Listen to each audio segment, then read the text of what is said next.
Hello and welcome to Justice. I'm Judge Jeanine Pirro. Thanks for being with us tonight.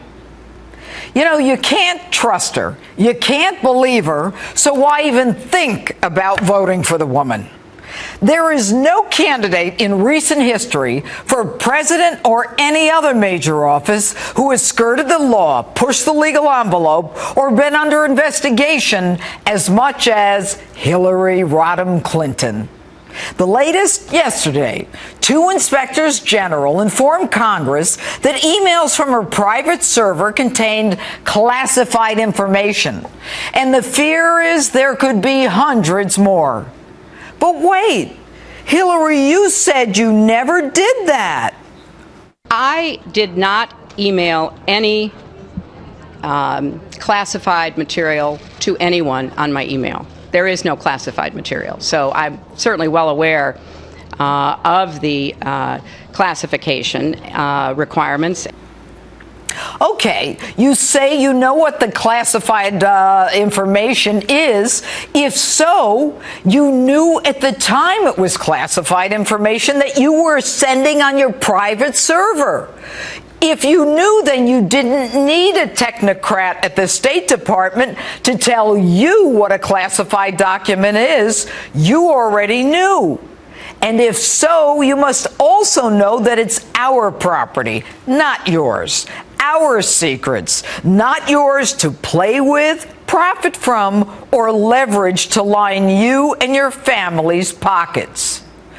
But you already knew that, didn't you, Hillary? Curiously, your confidant, Uma Abedin, used the same personal email supported by that same server. Now, Hillary, one might be inclined to think that she was someone who, like you, understood the necessity of hiding certain information.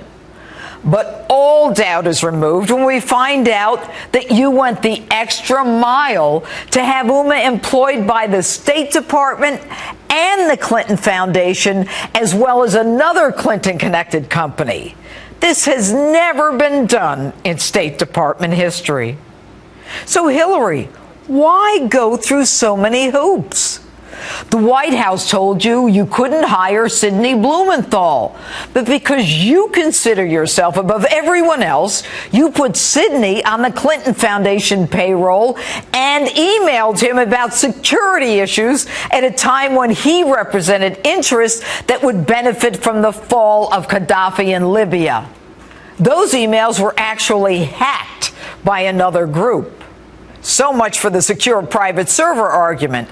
And to top it off, you didn't turn those emails over. We find out about them when Blumenthal hands them over pursuant to a subpoena. Hillary, you just hid and deleted our emails. You were conducting the people's business in a manner that prevented anyone from knowing about it. And if that is an intent to hide secrets, deceive, and defraud the American public, I don't know what is. So why?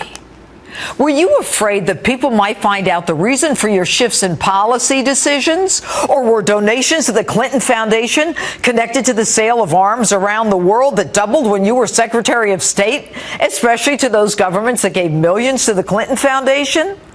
One in particular, Algeria, you took money from them after saying you wouldn't, and then conveniently forgot to disclose it on your Clinton Foundation disclosure. Hillary, there's a reason no one trusts you or believes you. Every time you open your mouth, a falsehood comes out. Like this. I have said repeatedly that I will answer questions before the House committee. We are all accountable to the American people to get the facts right.